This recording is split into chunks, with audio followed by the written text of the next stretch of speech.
Hello बच्चों, let's read the question.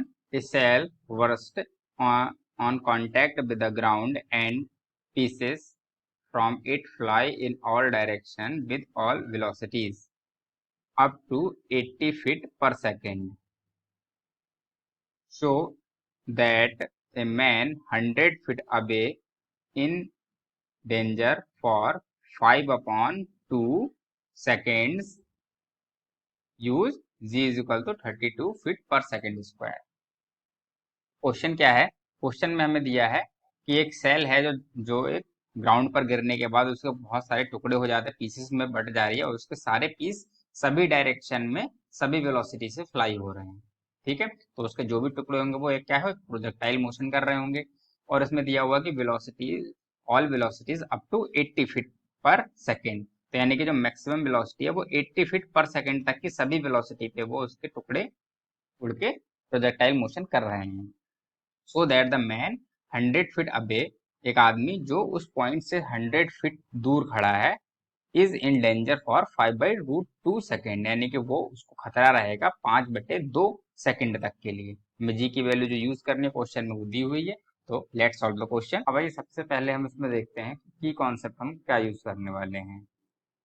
की concept इसमें क्या यूज होगा कि हम इसमें दो फॉर्मूले यूज करने वाले हैं, एक रेंज का और एक टाइम ऑफ फ्लाइट का। तो हम सबसे पहले लिख लेते हैं रेंज का फॉर्मूला क्या होता है हमारा।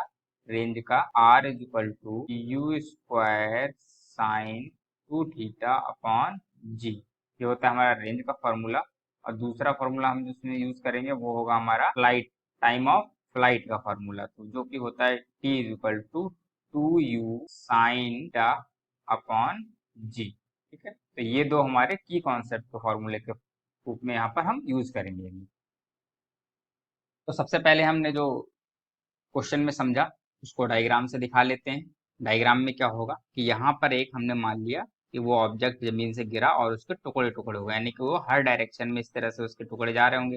लेकिन हम सबके बारे में हमें नहीं सोचना है, हमें किसके बारे में सोचना है, सिर्फ वही कि यहाँ से हम माना कि 100 फीट दूर पे ये एक आदमी खड़ा है।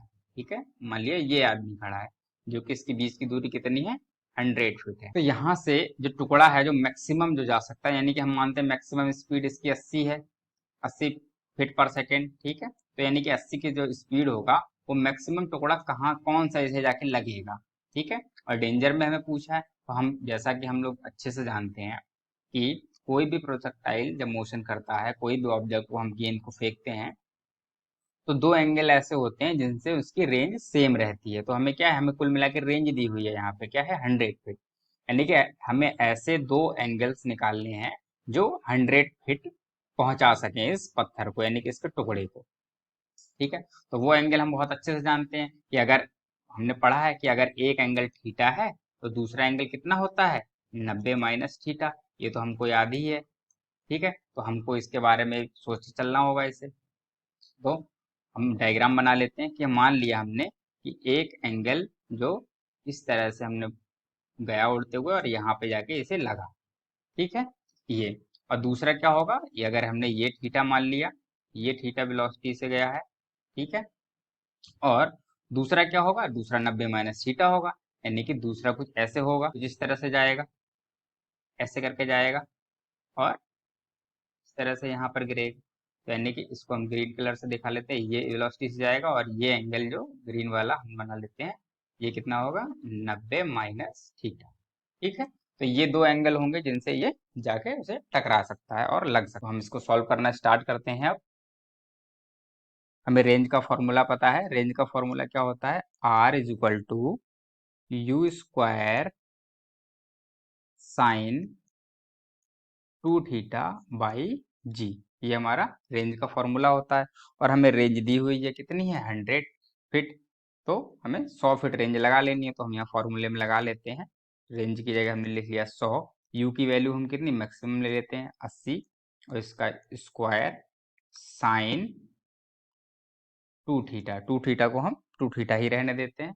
और जी की वैल्यू हमें क्वेश्चन में दी हुई है 32 लगानी है। अब अगर इसे हम सॉल्व करेंगे तो कैसे कर लेंगे, इसे हम लिखते हैं 100 × 32, इसको हम इधर लिखेंगे तो 80 × 80 is equal to sine 2 theta. तो इसे हम सॉल्व करें तो 0 से 0 कैंसिल, 0 से हम 0 कैंसिल कर देते हैं, ये 4 जाएगा, कितना हो जाएगा, ये 2 टाइम्स, तो कितना आएगा, इधर बचेगा 1/2 is equal to sine 2 theta.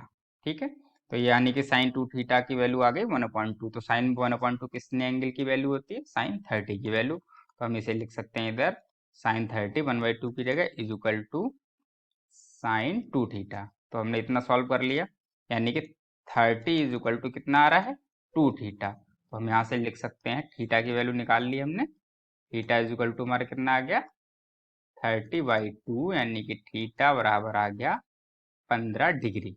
ठीक है, तो हमें थीटा की वैल्यू मिल गई, तो हम दूसरा एंगल भी निकाल सकते हैं, यानी कि सेकेंड एंगल हमारा कौन सा होगा, दूसरा एंगल, या तो थीटा की वैल्यू 15 हो, या दूसरा एंगल हमारा कितना होगा, 90 माइनस थीटा। तो हम ये भी निकाल सकते हैं, ये कितना आ जाएगा हमारा, 90 minus 15 is equal to 75 degree, यानी कि हमारे पास दो एंगल आ गए।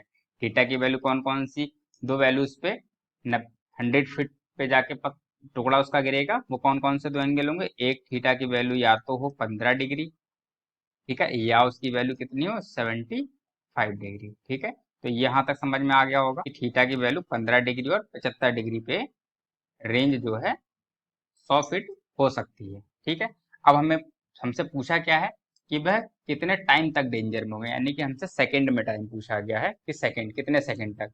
तो उसका डेंजर टाइम कौन सा होगा, जब उसके पास पहला पत्थर गिरा और उसके बाद जब तक आशंका रहेगी कि उसे दूसरा पत्थर भी लग जाएगा, तब तक ही तो वो डेंजर में रहेगा। तो हमें क्या निकालना है, कुल मिला के हमें यहाँ पर निकालना है टाइम का गैप, यानी कि जब उसे पहला पत्थर लगेगा और उसके बाद दूसरा जब लगने लगेगा, कब तक लगने की आशंका है, यानी कि 75 डिग्री वाला जब कब तक पहुंचेगा उसके पास धूप, क्योंकि दोनों का टाइम, फ्लाइंग टाइम तो अलग अलग होगा। ठीक है, कि हवा में कितनी देर रहेगा, 15 डिग्री से जाएगा तो रेंज भले वही होगी, लेकिन हवा में रहने का टाइम कम होगा। 75 डिग्री से फेंका जाएगा तो उसकी ऊंचाई थोड़ी ज्यादा जाएगी, लेकिन रेंज बराबर होगी और टाइम जो है ज्यादा लेगा। तो उन दोनों के बीच का टाइम गैप ही हमें निकालना है, वही उसका डेंजर जोन वाला टाइम होगा। तो हम निकाल लेते हैं, पहले हम 15 डिग्री के लिए निकालेंगे, फिर हम 75 डिग्री के लिए निकालेंगे। तो देखते हैं, आइए हम लिखेंगे यहाँ पे थीटा बराबर 15 डिग्री के लिए, और इस तरफ हम पेज पे लिख लेते हैं थीटा बराबर 75 डिग्री, यानी कि 75 डिग्री के लिए। तो टाइम का फॉर्मूला क्या होता है, T1, इसे हम ले लेते हैं T1, इसको हम T2 लिख लेंगे, यहाँ पे लिख लेते हैं, चलिए अभी T2। तो टाइम का फॉर्मूला क्या होता है कि फ्लाइंग टाइम जो होता है, कितनी देर तक हवा में रहा कोई पार्टिकल प्रोजेक्टाइल मोशन में, फॉर्मूला हमें याद है 2u साइन थीटा अपॉन, यह फॉर्मूला होता है, तो हम यहाँ पे भी वही लगा लेंगे 2u साइन थीटा अपॉन जी। थीटा की वैल्यू हमारी कितनी है, यहाँ पर 15 है और यहाँ पर 75 है, तो हम चलो वो भी लिख लेते हैं, यहीं पे लिख लेते हैं। यहाँ पे हमने लिख लिया 15 डिग्री, और यहाँ पे हम लिख लेते हैं 75 यानी कि 75 डिग्री। ठीक है, u की वैल्यू भी हम लगा लेते, चलो अगली लाइन में लगा लेते हैं 2u upon g. 2 into u की वैल्यू हमें पता है, हमने मैक्सिमम 80 मान ली, और जी की वैल्यू हमें क्वेश्चन में दी हुई है 32, और साइन 15 डिग्री, और ऐसे ही हम इस T2 को भी लिख लेते हैं, तो आएगा 2 into 80 upon 32 into sine 75 degree. ठीक है, अब अगर हमें साइन 15 और साइन 75 की वैल्यू याद है, तो हम आराम से निकाल सकते हैं, दोनों T1 T2 और दोनों को माइनस कर लेंगे, तो उसका डेंजर जोन या डेंजर इन डेंजर वाला टाइम जो है हमें मिल जाएगा आसानी से। अगर हमें वैल्यू याद नहीं है तो हमें हम डायरेक्ट माइनस करते हो, हम sine C minus sine D का फॉर्मूला लगा के निकाल लेंगे। तो पहले इसे थोड़ा सा हम सॉल्व कर लेते हैं, इसे करेंगे तो कितना आएगा हमारा, ये आ जाएगा 16, और इसको हम और काटेंगे तो आ जाएगा 5। ठीक है, ऐसे ही यहाँ पर करेंगे, 16 और 16 से भाग करेंगे तो आएगा 5, यानी कि हमारा T1 की वैल्यू आ रही है 5 साइन 50 डिग्री, और यहाँ पर T2 की वैल्यू आ रही है, वो आ रही है साइन, सॉरी 5 साइन 75 डिग्री। ठीक है, अब हमें निकालना है डेंजर जोन, तो हम उसे निकाल सकते हैं T2 माइनस T1, तो हम यहाँ लिखते हैं T2 माइनस T1। ठीक है, हमें यही निकालना है कुल मिला के। तो T2 माइनस T1 अगर हम करेंगे तो T2 की वैल्यू कितनी है, 5 साइन 75 माइनस 5 साइन, से हम सॉल्व करेंगे, 5 तो हमारा कॉमन हो जाएगा, ये हो जाएगा साइन 75 माइनस साइन 15। 5 को हम ऐसे ही लिखा। अब हमारे पास फॉर्मूला होता है sine C minus sine D का फॉर्मूला क्या होता है, फॉर्मूला लिख लेते हैं हम। Sine C minus sine D का फॉर्मूला क्या होता है, 2 cos C plus D by 2, और इनटू में होता है sine C plus D by 2। ठीक है, तो हम इस फॉर्मूले को यहाँ पर लगा अप्लाई कर लेंगे। यहाँ पर कितना आ जाएगा, 5 को हमने बाहर लिख लिया, तो हम यहाँ लिखेंगे 2 कॉस सी प्लस डी, यानी कि 75 प्लस 15 कितना होता है, 90। तो 90 यानी कि 90/2। ठीक है, सी प्लस डी बाई 2, 90/2। ठीक है, इनटू आएगा हमारा साइन, और माइनस 75 माइनस 15 करेंगे तो आएगा 60/2। इनको हम क्या कर लेंगे, सॉल्व कर लेंगे। तो ये आ जाएगा हमारा, कितना आ जाएगा, यहाँ 5 है बाहर, यहाँ आएगा 2 कॉस 90/2। कॉस 90/2 यानी कॉस 45। कॉस 45 की वैल्यू कितनी होती है, 1/√2। ठीक है, इनटू में साइन 60/2 यानी कि साइन 30। साइन 30 की वैल्यू कितनी होती है, 1/2। तो 2 से ये 2 कैंसिल हो जाएगा, कितना बच रहा है, बाहर 5 है, इधर अंदर कितना बचा, 1/√2। यानी कि अगर हम मल्टीप्लाई इसको करें तो कितना आएगा, 5/√2 सेकेंड। तो ये हमारा क्या आ गया, टाइम आ गया। तो यानी कि ये कौन सा टाइम आ गया, जब पहला पत्थर उस तक पहुंचेगा इस टाइम में, और दूसरा पत्थर उस तक पहुंचेगा इस टाइम में। इन दोनों टाइम के बीच का जो गैप है वही इसके लिए क्या हो गया, इसका डेंजर जोन हो गया, यानी कि वो रिस्क में रहेगा 5/√2 सेकेंड का। ठीक है, 5/√2 सेकेंड का। Hope you all understood very well. Thank you.